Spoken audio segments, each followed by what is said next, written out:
디모데후서 3장 16절 그리고 17절입니다. 함께 읽겠습니다. 모든 성경은 하나님의 감동으로 된 것으로 교훈과 책망과 바르게 함과 의로 교육하기에 유익하니 이는 하나님의 사람으로 온전케 하며 모든 선한 일을 행하기에 온전케 하려 함이니라. 아멘. 하나님의 말씀입니다.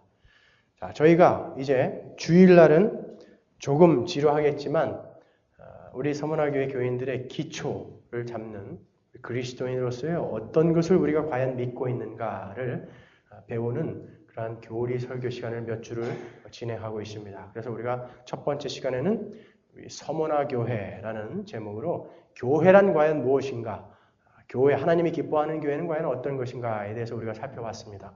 그리고 지난주에 우리는 니고데모의 이야기를 들어서 세례라는 게 뭐냐, 세례의 의미를 우리가 정확히 짚어봤습니다. 정말 세례라는 게 교회에 나온 지 한 6개월, 1년 되면 그냥 아무나 받을 수 있는 것이냐, 아니면 정확한 그 신앙 고백이 있을 때에 그 하나님의 참 교회의 일원이 되는 그러한 의식이냐라는 것을 우리가 명확히 짚어봤습니다.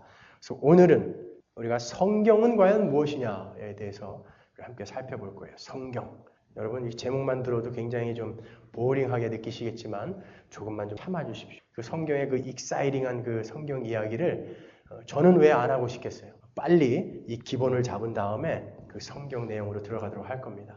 왜 제가 이 기본에 대해서 이렇게 중요하게 이야기하냐면 기본을 갖고 있지 않고 성경을 보다 보면 이 기본이 없이 여러분이 큐티하고 말씀 묵상하고 성경을 상고하다 보면 하나님의 의도하신 것과는 전혀 관계없는 자기가 원하는 대로 이 성경을 보게 된단 말이에요. 그렇기 때문에 여러분들이 이 기본을 확실히 갖고 이 성경을 보아버릇해야 이 성경이 이야기하는 것이 무엇인지를 확실히 알 수 있는 거예요. 저는 개혁신학을 지지하는 사람입니다. 리폼드라고 하죠. 개혁신학. 사람들이 이 개혁이라는 말을 이 국어사전의 개념을 갖고 들어와서 설명을 한다고요. 그래서 개혁 그러면 뭔가 지금 새로운 것을 만들어내고 새로운 것을 추구하는 것을 개혁이라고 사람들이 생각한다고요. 그래서 지금 있는 것에서 뭔가 돌출되어서 나와서 새로운 것을 만들어내는 것을 개혁이다라고 이렇게 생각하는 사람들이 있다고요. 그렇지만 그 개혁, 생사를 건 교회 개혁, 뭐 이런 데 쓰이는 그 개혁이라는 말은 원래 있던 곳에서 변질되어져 버린 그런 곳에서 다시 원래대로 바른 것으로 돌아가자라는 것이 개혁이에요. 그래서 reformed라는 것은 원래의 폼으로 돌아가자라는 것이 바로 reformed, 개혁이라는 것입니다. 그래서 이 개혁신학을 하는 장로교인들은 무엇을 믿습니까? 오직 성경, 오직 예수, 오직 믿음, 오직 은혜, 오직 영광을 하나님께 해요. 다시 한번요. 오직 성경, 오직 예수, 오직 믿음, 오직 은혜, 오직 영광을 하나님께. 이 5가지를 목숨 걸고 믿는 사람들이 바로 개혁신앙을 신앙하는 사람들입니다. 그런데 많은 사람들이 당신 어떻게 구원받았습니까? 그러면 오직 은혜죠. 뭐 이렇게 이야기한다고요. 오직 은혜. Only by grace. 오직 은혜로 구원받죠. 뭐 하면서 이 은혜라는 말의 definition을 잘못 내리고 있기 때문에 그러면 당신 오늘 죽으면 천국 갈 수 있습니까? 라고 물어보면 찜찜한 거예요. 글쎄요. 내가 오늘 아침부터 일어나서 저지른 범죄를 생각하면 자신 없는 거예요. 그렇게 금방 대답할 수 없는 분들은 바로 이 은혜라는 것을 명확히 지금 파악하고 있지 못한 것입니다. 은혜라는 것은 받을 자격이 없는 자에게 거저 주어진 선물을 은혜라고 하는 거예요. 갚을 수 있는 능력이 있는 사람에게 주어진 것은 그건 이미 은혜가 아닙니다. 그 갚을 능력이 없는 자에게 그리고 받을 자격도 없는 자에게 값없이 주어진 것을 우리는 은혜라고 하고 선물이라고 한다고요. 그것을 그렇게 주어진 것을 우리가 믿음이라고 하고 그 믿음은 예수 그리스도가 죽고 다시 사심으로 해서 우리에게 주어지는 것이며 그것을 아는 우리는 그 하나님께 오로지 그 하나님께만 영광을 돌릴 수밖에 없는 것. 그것을 믿고 있는 거예요. 그 5가지를. 그래서 우리가 믿고 있는 그 5가지 그 중에 아주 중요한 그 성경은 과연 무엇이냐에 관해서 우리가 살펴보려고 하는 거예요. 성경은 정말 하나님이 쓴 것이냐? 나는 과연 이 성경을 하나님의 말씀으로 인식하고 있는 바른 그리스도인가를 확인하고 돌아가시기 바랍니다. 혹자는 기독교를 체험의 종교다라고 이야기합니다. 기독교가 정말 체험의 종교입니까, 여러분?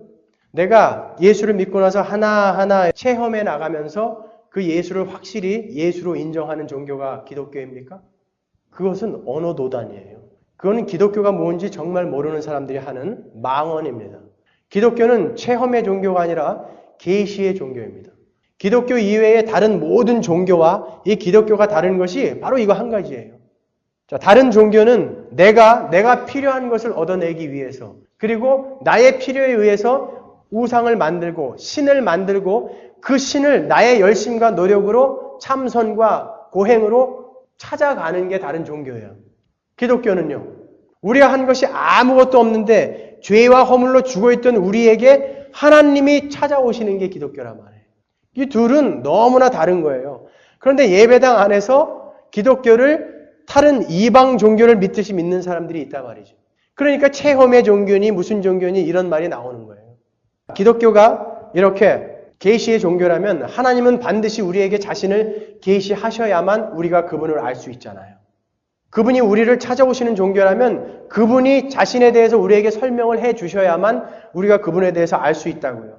그렇게 하나님은 우리에게 두 가지 방법으로 계시해 주신다고요. 그 첫 번째가 인간과 이 우주 만물과 이 자연을 통해서 우리에게 하나님은 정말 계시구나라는 것을 알리는 일반 계시라는 게 있어요. General Revelation이라는 거죠. 그러니까 하늘의 해와 달을 보면서 야, 어떻게 수천 년 동안 저 하늘의 해와 달은 저렇게 제자리에서 단 한 치의 오차도 없이 머물러 있으면서 우리를, 이 지구를 보살피고 있는 것일까? 어떻게 저 바다는 수천 년 동안 그 금을 한 번도 넘어오지 않고 그 자리에 저렇게 머물러 있는 것일까? 한 번 해일이 일어나면 그 바다가 한 번 격동하면 이 지구가 그냥 한 번에 다 물에 잠겨버릴 수도 있는데 그 바다는 어떻게 그렇게 그 자리를 지키고 있을까? 뭐 이런 것들을 우리가 보면서 우주 만물과 자연 현상과 이 질서를 보면서 우리는 창조주가 어떠한 이 우주를 경륜하시는 어떤 창조주가 계시겠구나라고 추측을 할 수 있다는 거예요. 그것을 우리가 일반 계시라고 합니다. 성경에서는 시편 19편 1편에 하늘이 하나님의 영광을 선포하고 있고 궁창이 그 손으로 하신 일을 나타내고 있다라고 이야기합니다. 로마서 1장 20절에는 창세로부터 그의 보이지 아니하는 것들 곧 그의 영원하신 능력과 신성이 그 만드신 만물에 분명히 보여 알게 되나니 그러므로 저희가 핑계치 못할지니라. 왜 죄인들이 지옥 가서 핑계치 못하냐면 분명히 이 우주 만물에 하나님이 계시다라는 것을 하나님은 알게 해 놓으셨다라는 거예요. 그것이 바로 일반 계시라는 거예요. General Revelation. 두 번째 하나님이 자신을 계시하는 방법이 특별 계시라는 것입니다. 하나님이 직접 자기를 설명하는 방법. 이 특별 계시의 하나인 성경에 대해서 오늘 우리가 살펴볼 거예요. 여러분, 이 성경은 1500년간에 걸쳐서 쓰여진 거예요. 그러니까 BC 1500년경에 모세가 창세기, 출애굽기, 레위기, 민수기, 신명기 이 모세 오경을 쓰는 것을 시작으로 해서 예수 그리스도가 죽고 살아나셔서 사도들이 그 이야기를 써놓은 그 신약 성경까지 거의 1500년에 걸쳐서 장구한 기간 동안 쓰여진 게 바로 성경입니다. 그리고 성경의 저자는 40여 명이에요. 그러니까 성경은 이렇게 1500년간에 걸쳐서 40여 명의 저자에 의해서 적혀있는 그러한 책입니다. 그리고 구약이 지금의 39권으로 이렇게 결정되어진 것은 많은 다른 외경이나 이런 것들을 다 쳐버리고 구약은 딱 39권입니다 라고 결정되어진 것은 BC 90년이에요. 야무니아 회의에서 비로소 그때 구약은 결정되어졌어요. 신약은요. 신약이 이렇게 27권으로 결정된 것은 AD 397년이에요. 그러니까 4세기 때예요. 그러니까 성경은 어디에서 이렇게 만들어져서 우리에게 뚝 떨어진 것이 아니라 1500년간에 걸쳐서 40여 명의 저자로, 그리고 이것이 정경화된 것도 4세기경에서나 완성된 그러한 책입니다. 그러니까 몰몬 교도들이 이야기하는 것처럼 야, 자기네들은 말이죠. 어딜 가다 보니까 동굴에 딱 가서 경을 발견했는데 그것이 몰몬 경이더라. 그래서 그 경이 굉장히 신비스럽고 초월적인 면이 있습니다. 그런데 우리 성경은 이렇게 인류의 역사 그 안에서 쓰여졌고 각기 다른 곳에 있었던 40여 명의 그러한 저자에 의해서 쓰여졌다고요. 그러니까 신비함은 좀 줄어듭니다. 그렇지만 우리는 확실히 믿고 있는 것이 이 성경은 하나님이 쓰셨고 주제는 한 가지만을 이야기하고 있다는 것을 믿는다고요. 그것이 바로 그리스도인이라는 말이에요. 더더군다나 이 성경의 장절이 구별된 것은 1551년이에요. 16세기. 처음에 하나님의 백성을 통해서 이 성경을 썼을 때는 성경의 장절의 구분이 없었다고요. 그래서 그냥 처음부터 끝까지 하나였어요. 처음부터 끝까지 하나. 그런데 예배를 드리다 보니까 창세기 위로부터 1266번째 줄 뭐 이렇게 하려니까 이 사람들이 그거 한번 찾는데 시간이 너무 오래 걸리잖아요. 그러니까 장과 절을 비전문가가 나눠놓은 거예요. 그렇게 여러분들이 성경을 읽다가 계속 연결되어져야 할 이야기인데 장이 갈리면 혹시 다른 이야기를 하고 있나 이렇게 성경을 잘못 보시는 분들이 계시단 말이죠. 그러니까 성경을 읽을 때 여러분은 장절 구별 없이 그냥 쭉 읽어가는 버릇을 들여야 하는 거예요. 거기다가 소제목까지 붙여놨어요, 사람들이. 그러니까 이 이야기는 반드시 이 이야기겠거니 하고 추측하고 들어가니까 성경이 말하는 진의를 우리가 파악하지 못하는 거예요.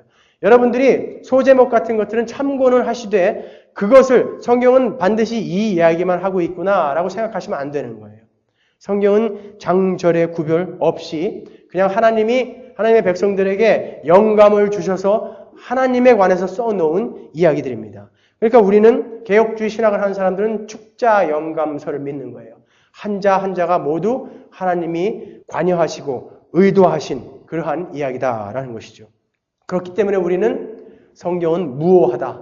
단 한자도 하나님의 의도에서 벗어난 이야기는 없다라고 우리는 믿는 것입니다. 그럼에도 불구하고 지금 이 시대는 말이죠. 이 시대의 유수의 신학교들은 모두 그 자유주의라는 것에 먹혀버렸습니다. 그래서 그들은 예수를 하나님이라고 인정하지 않습니다. 그리고 예수가 태어난 그 탄생의 기적, 동정녀에게 나신 그러한 기사를 설화나 신화 정도로 취급한다고요. 그리고 예수님이 일으키신 수많은 기적 같은 것들을 믿지 않아요. 더더군다나 죽은 자가 살아난 그 부활은 믿지 않습니다. 저희 신학교 선배가 박사학위 논문을 쓰면서 지도 교수님에게 그 논문을 가져가서 이제 검사를 받았어요. 검사를 받는데 그 교수님이 쭉 논문을 읽다가 이분이 그 논문에다가 그리스도의 부활에 관한 것을 잠깐 언급하고 지나갔대요. 그런데 이 박사학위 논문을 지도하는 이 신학교 교수가 말이죠. 껄껄껄 웃으면서 아직도 예수가 부활했다는 것을 믿는 사람이 있나? 그러더래요. 아직도 예수가 하나님의 아들이라는 것을 믿는 자들이 있나? 그는 그냥 한 명의 아주 훌륭한 선지자일 뿐이지 그는 하나님의 아들이 아니다라고 이야기한다는 거예요. 그렇게 배운 사람들이 지금 정상적으로 안수받고 목사가 되어서 다 목회하고 있다고요. 그들에게는 성경이 단지 그냥 오류를 많이 갖고 있는 가치 없는 행동 지침서 정도로밖에 여기지 않는다고요. 많은 지식인들이 그 자유주의 신학에 넘어가고 있다고요. 그래서 자유주의 신학하는 사람들은 돈도 많고요. 그 사람들은 더욱더 깔끔하고 깨끗해요. 그러니까 사람들이 자꾸 그쪽으로 시선을 돌리려고 한다고요. 성경은 하나님 한 분이 쓰신 하나의 주제를 가진 한 권의 책이란 말이에요. 그래서 창세기부터 계시록까지 이 성경은 일관성 있는 단 한 가지 주제를 이야기하고 있어요. 무슨 이야기입니까? 예수 그리스도. 여러분이 성경을 통해서 여러분이 착하게 잘 사는 방법, 깨끗하게 사는 방법, 출세하는 방법, 돈 버는 방법 이런 것들 성경에서 찾으려고 하시면 여러분 성경 잘못 보고 계신 거예요. 그런 말씀은 성경에 한 절도 없습니다. 성경은 창세기부터 출애굽기, 계시록에 이르기까지 다 예수 그리스도예요. 창세기의 그 벌거벗은 아담과 하와가 어떻게 이 새하늘과 새 땅에서 의의 흰옷을 입게 되는가를 아주 친절하게 설명해주고 있는 것이 성경이라고요. 그래서 구약 성경도 전체가 다 예수 그리스도만 설명하고 있어요. 저희가 수요 성경 공부 시간에 아주 자세하게 우리가 살펴봤습니다. 창세기에서 아담과 하와가 범죄를 해서 타락을 하잖아요. 타락을 하고 이 아담과 하와가 이제 죽어야 합니다. 하나님이 언약을 하셨기 때문에 먹으면 죽는다. 그런데 3장 15절에서 하나님이 원시복음이라는 복음을 주신다고요. 여자의 후손으로 말미암아 너희들이 살리라. 자, 그 언약을 신실하게 충실하게 계시록까지 이루어내고 계신 것이 바로 성경이란 말이죠. 그래서 이 타락한 인간이 계속 하나님의 그 열심으로 끌려가서 여호수아 때 이르러 가나안에 입성하게 되죠. 그렇게 인류의 구원의 역사를 한번 설명해 주시는 거예요. 거기까지. 그리고 가나안에 들어간 그 인간이 여호수아 다음에 뭐예요? 사사기에서 또 타락해가지고 너무 하나님이 가슴이 아픈 거예요. 이놈들이 이렇게 또 타락하는가. 그리고서는 사사들을 보내서 계속 건져주시면서 어디까지 가는 거예요?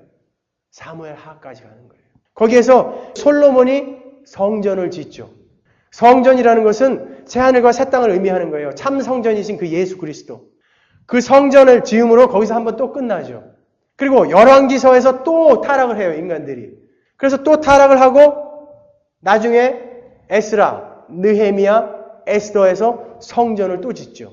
그리고 거기서 또 한번 끝나는 거예요. 이렇게 점진적인 계시의 방법을 쓰고 있다고요.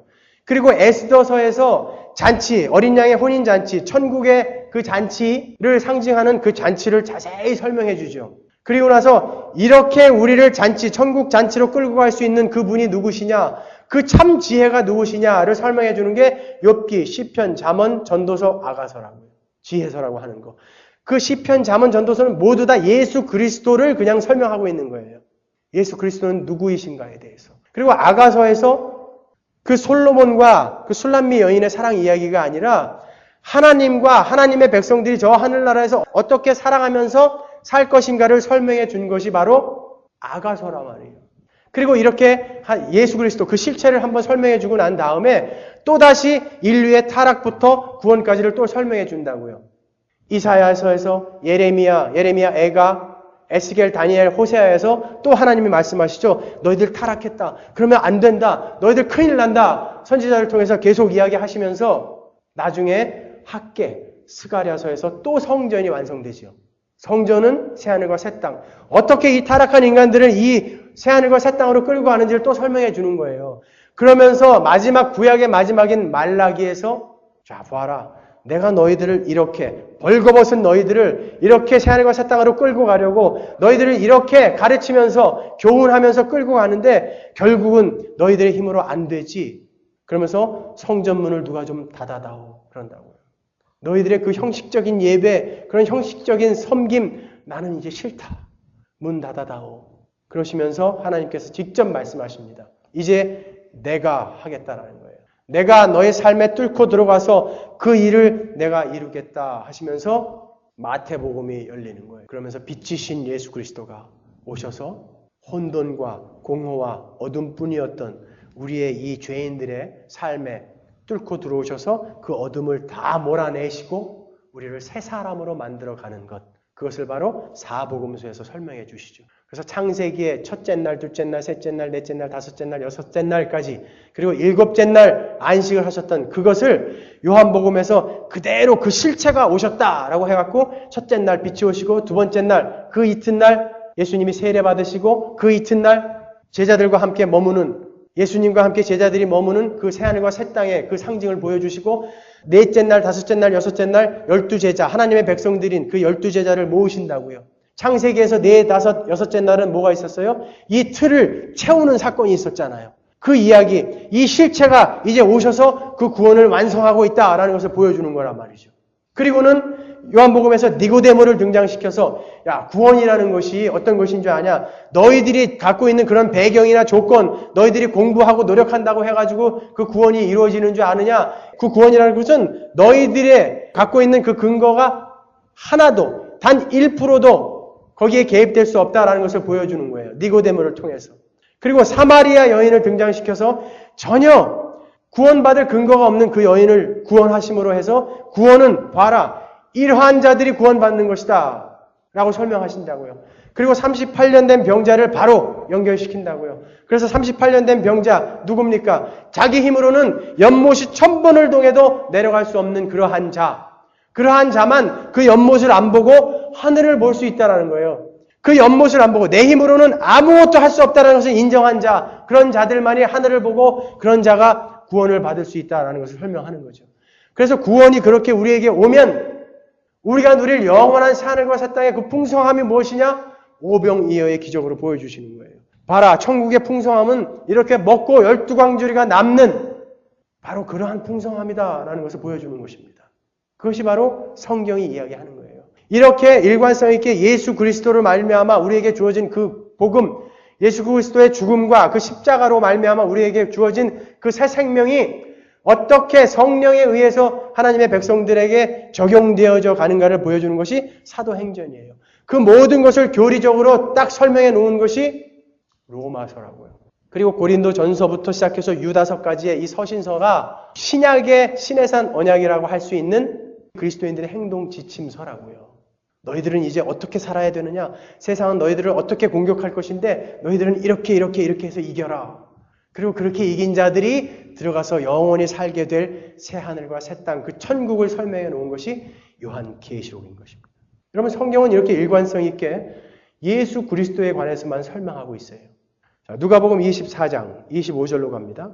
이에 모세와 및 모든 선지자의 글로 시작하여 모든 성경에 쓴 바 자기에 관한 것을 자세히 설명하시니라. 엠마오 마을로 내려가는 두 제자가 예수 그리스도를 알아보지 못하는 거예요. 그러니까 예수 그리스도가 성경 이야기를 해주신다고요. 예수 그리스도가 이때 해주셨던 성경은 무슨 성경이에요? 구약 성경이잖아요. 구약 성경 이야기를 예수님이 그 제자들에게 설명해 주니까 이 제자들이 아이고 예수님이구나라고 알았어요. 그 이야기가 무슨 이야기냐? 모든 성경에 쓴 바 자기에 관한 것이라고 그런다고요. 그 구약 성경은 모두 다 예수에 관한 이야기다 라고 성경이 이렇게 명확하게 우리에게 설명해 주고 있잖아요. 성경은 예수에 관해서만 쓰여 있습니다. 보세요. 요한복음 8장 56절 너희 조상 아브라함은 나의 때 볼 것을 즐거워하다가 보고 기뻐하였다. 아브라함이 언제적 사람이에요? 기원전 2000년 사람이에요. 그러니까 지금부터 4000년 전 사람인데 그 사람이 예수 그리스도를 보았다잖아요. 예수 그리스도의 때를 기다렸다가 보았다고 하지 않습니까? 요한복음 12장 41절 보세요. 이사야가 이렇게 말한 것은 주의 영광을 보고 주를 가리켜 말한 것이라. 이사야가 언제적 사람인데 주의 영광을 보고 예수 그리스도를 보았다고 그럽니까? 이사야가 예수 그리스도를 보았다고 그래요. 히브리서 11장 24절 보면 믿음으로 모세는 장성하여 바로의 공주의 아들이라 칭함을 거절하고 그리스도를 위하여 받는 능력을 애굽의 모든 보화보다 더 큰 재물로 여겼으니 이는 상 주심을 바라봄이라. 모세가 기원전 1500년 전 사람인데 그가 받은 고난, 그가 받은 능력이 그리스도를 위하여 받은 능력이라고 그런다고요. 아니 그가 그리스도를 보기나 했습니까? 그런데도 어떻게 그리스도를 위하여 받은 능력이라고 그러지 않습니까? 이렇게 구약은 전체가 예수 그리스도를 설명하고 있어요. 우리가 성경 공부 시간에 그것은 하나하나 짚으면서 다 설명해 드릴 거예요. 어떤 구절을 저에게 다 갖고 와보세요. 그것을 예수 그리스도로 다 풀어드릴 수 있습니다. 창세기 1장 1절에 태초에 하나님이 천지를 창조하시니라 부터 시작해서 아멘 주 예수여 어서 오시옵소서라는 요한계시록 22장의 그 마지막 절까지 성경은 일관성 있게 예수만 설명하고 있다는 것입니다. 그런데 이제 그렇게 계시되어지고 예언되어진 그 예수라는 그 실체가 오셨잖아요. 그러면 더 이상 그 예수에 대한 계시나 그 예수에 대한 그 예언이 이 땅에 이제 필요합니까? 필요 없습니까? 실체가 오셔서 그분이 어떤 일을 하실 것이고 그분은 어떤 분이며 그분이 우리에게 주신 선물은 어떤 것인가를 설명하는 것이 이 구약 성경 전체라면 그분이 이제 신약 때 오셨단 말이에요. 오셔서 그 일을 다 이루시고 가시고 그 일은 바로 이런 것이었다라는 것을 우리에게 보여주고 올라가셨단 말이에요. 그러면은 이제 성경을 통해서 하나님이 우리에게 하시고자 하는 그 말이 다 완성이 된 거 아닙니까? 그러니까 이제 더 이상 우리에게 예언이나 계시가 필요하냐 말이에요. 이제 더 이상 필요 없단 말이에요. 성경은 이제 완성이 된 거예요. 히브리서 1장 1절에서 2절 보세요. 옛적에 선지자들로 여러 부분과 여러 모양으로 우리 조상들에게 말씀하신 하나님이 이 모든 날 마지막에 아들로 우리에게 말씀하셨으니 자, 옛적에는 선지자들로 여러 부분과 여러 모양으로 우리 조상들에게 말씀하신 그 하나님 그렇게 말씀하셨다는 거예요. 실제로 예언하시고 계시하고 하나님의 백성들의 그런 거 주셨다는 거예요. 그런데 그 아들이 실체인 아들이 오므로 해서 마지막 날에 아들로 그 말씀을 완성했다라고 히브리서 1장 1절 2절 명확히 이야기해주고 계시지 않습니까? 그런데 오늘날도 많은 사람들이 그 예언과 계시를 쫓아다닌다고요. 어떤 사람은 아침에 일어나면서 하나님의 계시를 받는다고 그래요. 많은 목사들이 하나님의 계시를 받아서 하나님의 백성들에게 이 어린 양들에게 협박하고 회유하고 하는데 쓰고 있다라는 것입니다. 이제 계시는 하나님의 예언은 다시 이 땅에 내려오지 않습니다. 성경에서는 단 한 번도 개인의 미래를 예언이라고 해서 적어놓은 구절이 아무데도 없어요. 저한테 가져오세요. 제가 무엇인지 설명해 드릴 테니까. 개인의 기륭화복이나 개인의 미래를 점치는 그러한 예언을 성경은 한 번도 한마디도 기록하고 있지 않습니다. 그런데도 불구하고 많은 분들이, 저는 제 주위에 있는 목사님이 하와이까지 비행기 타고 가가지고 예언하는 사람에게 예언받고 오는 사람들을 몇 명 봤어요. 큰 교회 하고 있는 사람들입니다, 여러분. 우리가 알고 싶은 우리의 미래가 뭐냐 말이에요. 그 예언을 통해서 우리가 알고 싶은 우리의 미래가 뭐냐 말입니다. 이 땅에서의 기륭화복 아닙니까? 나의 이 땅에서의 미래 아닙니까? 그래서 그 사람들이 4월달이면 비즈니스가 풀리겠어. 하나님이 나에게 계시해 주셨단 말이에요. 당신은 하나님의 종으로 부르셨는데 왜 이러고 있어? 그래서 신학교에 간단 말이에요. 그런 사람들이 한두 명이 아니에요. 당신 이렇게 계속해서 죄 짓고 이 성질 못 고치면은 내년부터 가정에 어려움이 있어. 뭐 이런 식으로 얘기하잖아요. 그러면은 깜짝 놀래요. 하나님이 자기에게 말씀하셨다고요. 여러분이 알고 싶은 것이 그 정도라면요, 제가 얼마든지 가르쳐 드릴 수 있어요. 제가 대학 시절에 하나님은 안 계실 것 같다라고 진리가 어떻게 기독교에만 있겠냐. 그래서 제가 불경이나 동양 철학은 도올 김응옥 성쌤보다 더 많이 공부했어요. 그래서 여러분이 생년월일 시만 저에게 주면은 사주팔자 그 자리에서 제가 설명해 드릴 수 있어요. 그 정도는 그냥 나와요. 그걸로도요. 우리가 그 예언을 통해서 알고 싶은 게 그 정도냐 말이에요.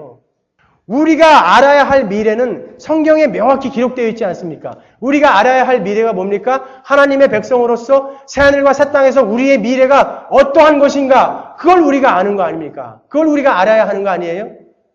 나머지 다른 것은 하나님이 거기에 눈 두지 말아라 한 거잖아요. 그런데 거기에다가 다 목숨 걸고 있지 않습니까? 심지어 말이죠. 제가 아주 존경하는 그 목사님, 한국에서 정말 큰 교회 하는 목사님인데 어머님이 성가대예요. 성가대인데 몰래, 아들 몰래 점치러 가셨다는 거예요. 미아리에. 그런데 들어가자마자 그 점쟁이가 그러더래요. 당신 예수 믿지? 그러더래요. 깜짝 놀란 거예요, 이분이. 어떻게 하셨냐고 그랬더니 나는 다 안다는 거예요. 척 보면 예수 믿는 자들은 점괘가 안 나온다. 이분이 놀래갖고 교회에 가서 성가대 대원들에게 다 이야기한 거예요. 갔더니 척 얼굴만 보더니 내가 예수 믿는 거 알아보더라. 그 다음 주에 그 성가대가 전부 거기서 만났대잖아요. 뭘 알고 싶어서 간 걸까요, 여기서? 새하늘과 새 땅에서의 우리의 미래, 그것을 알고 싶어서 갔을까요? 우리 그리스도인들이 이 땅을 어떻게 하면 더 하나님이 원하시는 그 방법대로 살아갈 수 있을까? 그게 궁금해서 갔을까요? 제 친구들하고 선배들이 이번에 그 총선에 많이 출마했다가 당선도 되고 떨어지고 한 그런 친구들이 있어요. 이번에 이제 서울 동대문에서 출마했다가 낙선한 분이 저한테 그러더라고요. 자기가 기독교인이에요. 100일 동안 새벽기도 했다는 거예요. 선거 전에. 100일 동안 새벽기도 하고 근데도 마음에 확신이 없더라는 거예요. 이거 어쩌면 좋냐? 하나님 붙을까요? 떨어질까요? 붙을까요? 떨어질까요? 무슨 부채도사도 아니고 말이죠. 확신이 없더래요. 그래갖고 결국에는 선거 전날 그 정치인들만 봐주는 그 유명한 백모라는 분에게 찾아가서 점괘를 구했다는 거죠. 그랬더니 붙는다고 그랬대요. 왜냐하면 여론이 확실히 앞서갔거든요. 그런데 떨어졌어요, 이번에. 그래서 어쩌면 이럴 수 있냐 그런 거예요. 제가 속으로 쌤통이다 그랬어요. 이분들이 구하는 그러한 미래에 대한 기륭화복과 교회 안에서 예언이라는 것을 들어서 우리가 원하는, 알고 싶어하는 것이 뭐가 다르냐 말이에요. 하나님이 성경에서 말씀하시는 그 예언은 미래에 관한 이야기 맞습니다. 그렇지만 이 땅에서의 우리의 미래에 관한 이야기가 아니라 저 새하늘과 새 땅에서의 우리의 미래에 관한 이야기들이라고요.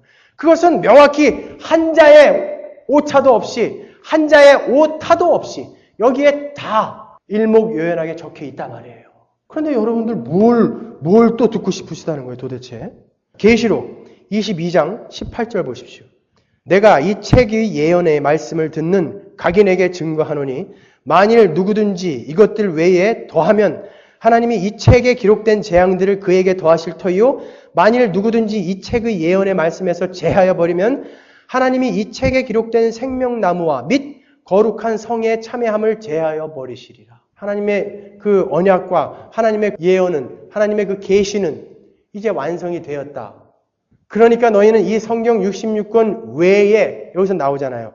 이것들 외에는 에피라는 그 헬라어 전치사란 말이에요. 앞서 있는 그 성경들, 전체 성경 66권 외에 어떤 것을 요만큼이라도 더하면 니네는 지금 이 요한계시록에 적혀있는 인해재앙, 나팔재앙, 대접재앙 전혀 두려워하지 않으시군요.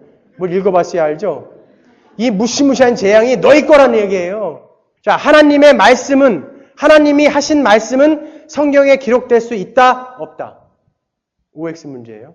하나님이 하신 말씀은 성경에 기록될 수 있다, 없다? 있죠.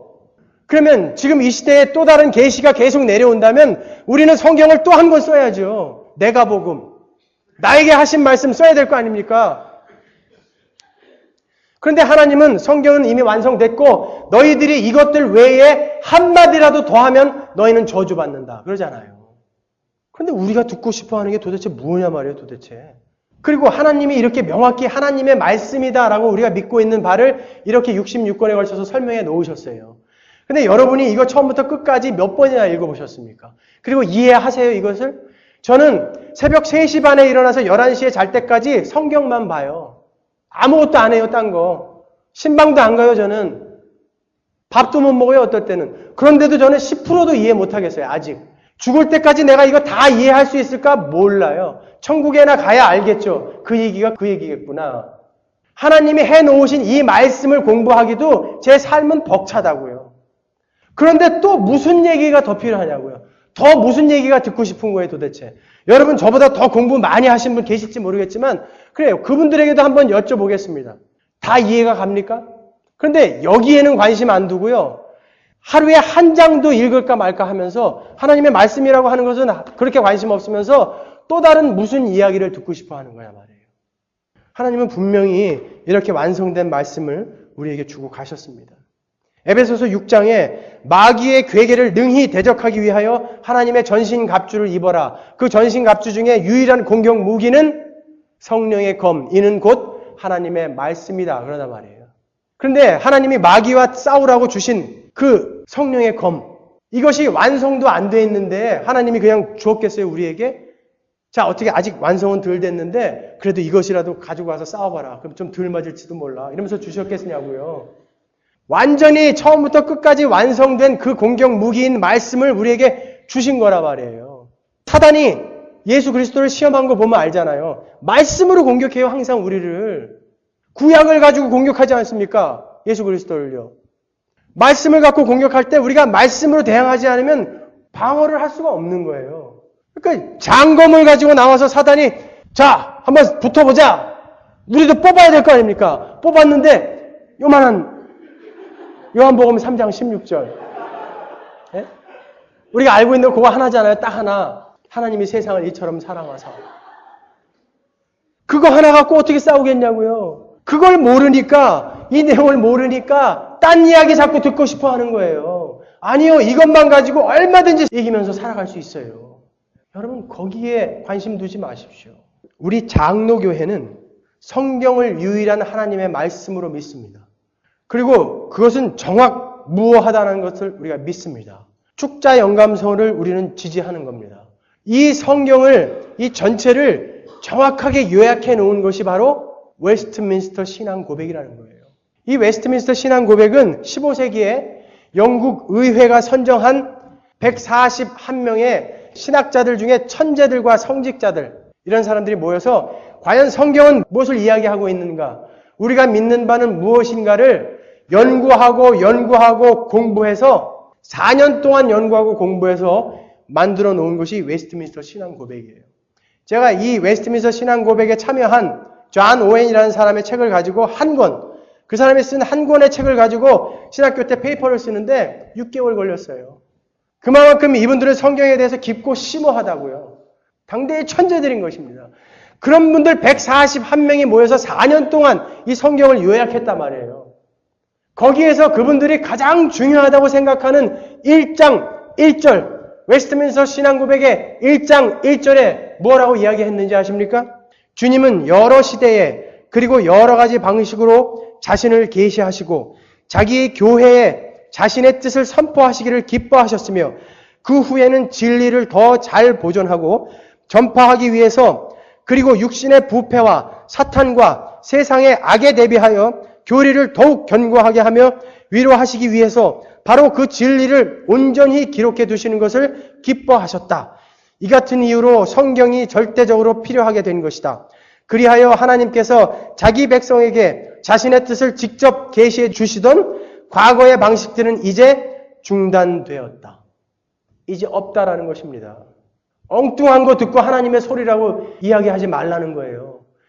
자, 웨스터민스터 신앙고백 1장 6절에 하나님 자신의 영광과 인간의 구원 신앙과 생활에 필요한 모든 것에 관하여 하나님이 가지고 계시는 모든 계획은 성경에 분명하게 기록되어 있다.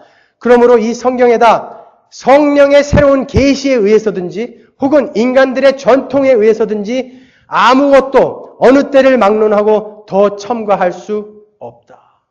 오직 성경만이 하나님께서 우리 백성들에게 자신을 계시하시는 방법이라는 겁니다. 그리고 그 성경은 일관성 있게 예수를 설명하고 있다는 거예요. 그 예수는 누굽니까? 죄와 허물로 죽었던 여러분을 품에 안고 죽고 사심으로 우리를 구원해 내시는 그 분. 그것을 우리는 은혜라고 하고 그것이 믿겨지는 것을 믿음이라고 하며 그렇기 때문에 우리는 오직 영광을 하나님께 돌릴 수 있는 거예요. 그것을 믿고 있는 것이 바로 우리 그리스도인들입니다. 오직 성경, 오직 예수, 오직 믿음, 오직 은혜, 오직 영광을 하나님께, 이것이 바로 우리가 믿고 있는 바 신앙이라는 것입니다. 디모데후서 3장 16절, 17절 오늘 본문을 다시 읽으면서 우리가 마치도록 하겠습니다. 이 성경은 바로 하나님의 백성들에게 그 백성들이 온전케 되는데 그것 자체로, 그것 홀로 충분하다고 설명하고 있는 거예요.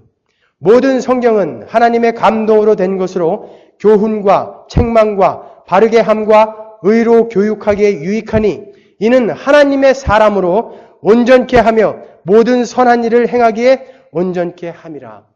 이 성경 하나로 여러분은 온전케 될 수 있게끔 완벽하게 완성해서 여러분들에게 주어졌다는 것입니다.